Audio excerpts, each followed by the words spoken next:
that my dock finally turned up for my 950 XL.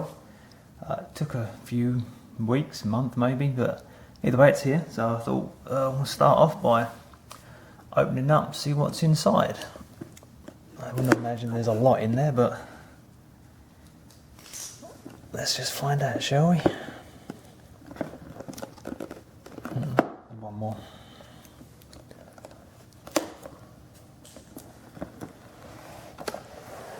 Okay, so what do we have? God, dude, that's heavy. Little square thing with a bunch of ports on the back. USB, USB, USB.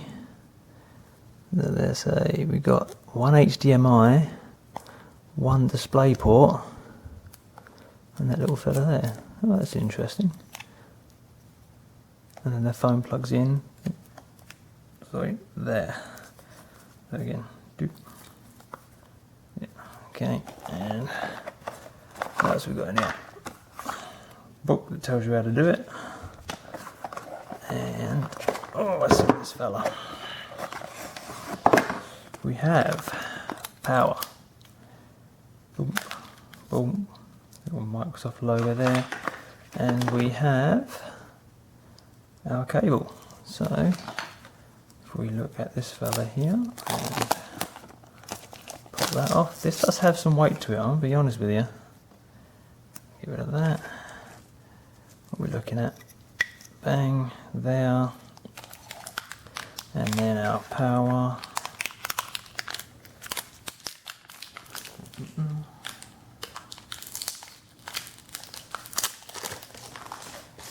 Goes.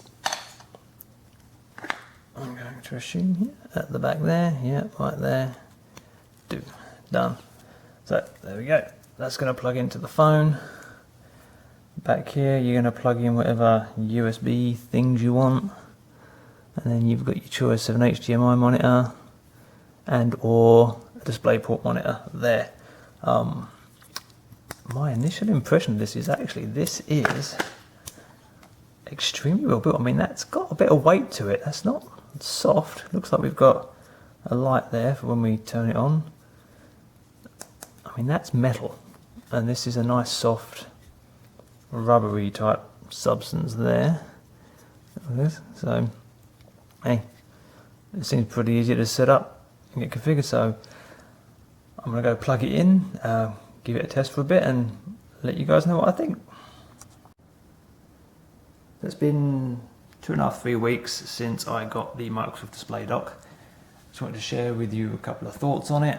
Before we do that, I just want to quickly go over how to set it up. It's really easy, so let's just have at it. So as you remember, this is the Display Dock as we looked at just now. HDMI, DVI, also a DisplayPort for your choices of connecting to a monitor or TV. HDMI is just fine, plug the HDMI cable in and go nuts. If you're going to do a DisplayPort, get an active adapter. Passive adapters will not work. I've tested that. They won't pass the signal through at all. All you'll get is on your phone a little mouse cursor, and you can move the mouse cursor around on your phone, but you won't get anything on the display screen itself. So let's plug in our, we're going to use a DisplayPort. So DisplayPort plugged in. For a keyboard and mouse, we're just going to plug this little Logitech wireless keyboard and mouse adapter in. There are 3 USB ports, so you've got one for keyboard, one for mouse, one for anything else you want to use it for, or you can just use wireless like I'm doing here. We will plug in our power to there, and we'll plug a USB-C cable into the front. You can see right now we have a red light, means we've got nothing connected. So we will take our phone and we will take our other end of our USB-C and we will plug it in just like that, and it says, oh, what are we doing? Like there, and there we go, and there's the screen. Slight cool fact here, your phone turns into a mouse pad, so you can move the mouse pad around and open things up. So that's quite nifty, I like that. Outside of that, we've got our wireless mouse and our wireless keyboard, and we will just move this around here. And that's kind of it from a setup point of view. You can still use your phone if you want to. Your level at the top there. Tap here to control whatever the monitor's called. You tap that and it comes back. So that's cool.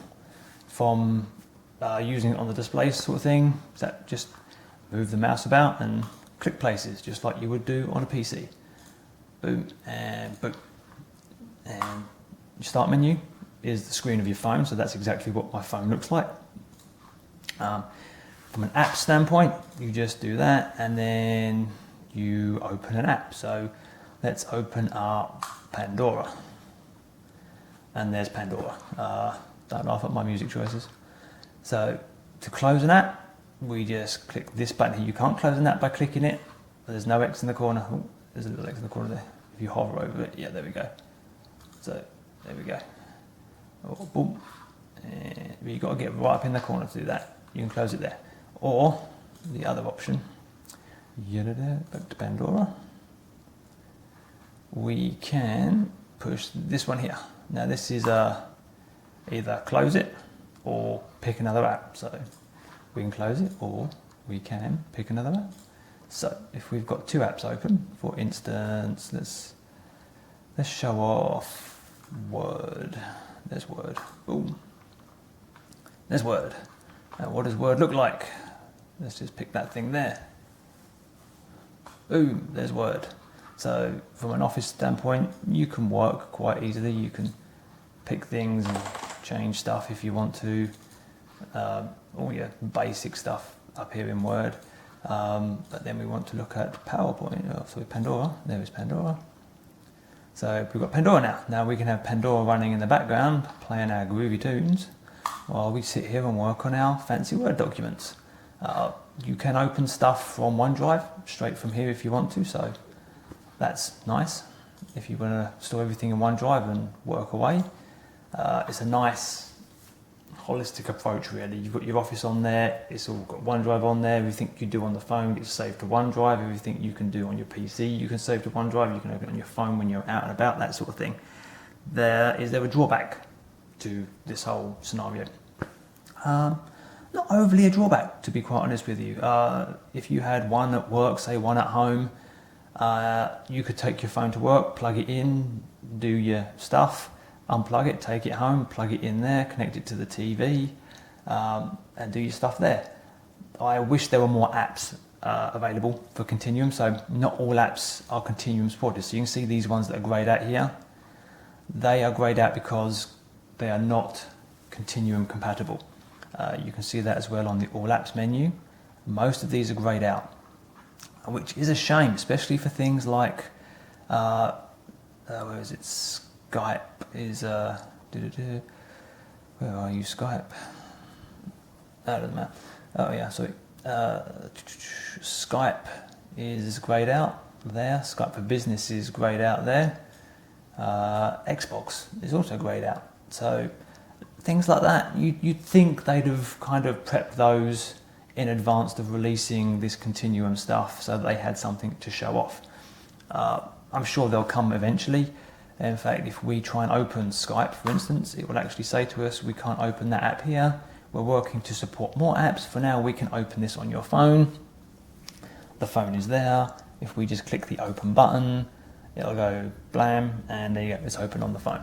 So it's unfortunate is what I'll say, because if I'm using this on the TV, I might not necessarily want to look at my phone to do it, and in all possibility, if I'm using this on a TV, the phone's going to be sitting in the media center plugged into the display dock, and I'm going to be sitting on a sofa 6 feet away with a wireless keyboard and mouse. So opening it on the phone doesn't really help me any. That honestly really is the only drawback I can see to this. I mean, Netflix is not supported from Continuum. Hulu's not Continuum supported either. That is a shame, because I liked the idea of just plugging my phone in and using that to watch all my media on the TV, and then unplugging it, taking the phone with me on the road. I can look at my media there. Lunch times at work, watch media there. It's one device to rule them all kind of thing, which is kind of what Continuum is supposed to be. That device you can just plug in anywhere and you have exactly the same experience wherever you go. But without the apps, it's not really there yet. That being said, it's got a lot of promise. It's worked extremely well for me. I haven't really had any problems with it at all. The only problems I've had is, again, active display adapters versus passive. It has to be an active. That took some figuring out. And the only other problems I had was the display support cable weren't plugged into the back of monitors, which was stopping the display coming up. So that's the only problems I've got. If you're an IT admin type person and you think that this is pointless, well, you've got here remote desktop preview. It's a preview at the moment, but this will allow you to use RDP to connect to other servers, PCs, that sort of thing. So if you wanted to, technically speaking, you could just plug this into your desk, have this as your window into the network, I guess you could call it, and then just RDP onto the servers you want. And if you've got a virtual infrastructure, you could build yourself a little virtual desktop or something and connect to that through RDP, and away you go. You could use that from a day-to-day standpoint. Again, options there if you want them. It's not a PC, not yet anyway. Like I say, the apps are drawing that back a bit to prevent it from being an actual PC. I don't think you can replace your desktop with it or your laptop with it just yet. As the apps become more prevalent, I think it will be a good option. Literally just be able to walk into your office, plug stuff in, and off you go. Not having the ability to go to 2 displays is a drawback. But in all fairness, even with the Surface, their Surface docks have only just started allowing dual displays as well. So before that, you had to have one in the dock and one into the Surface. So maybe the next iteration will have dual displays. That will depend on if they can offload some of the graphics processing, I guess, to the display dock itself, because trying to fit an 8-core processor and a decent graphics chip inside a phone is obviously challenging. So for now, I think they've done an excellent job. It works seamlessly well. I'm very happy with it. I'm excited to see what comes in the future. If you've got any questions about the display dock, let me know and I'll try and answer them for you. It's possible I may have missed something during this little chat here, because this was kind of an off-the-cuff thing I decided to do. So any questions, anything you want me to test out before you go and get one or anything like that, let me know and I'll look into it for you. Thanks for watching.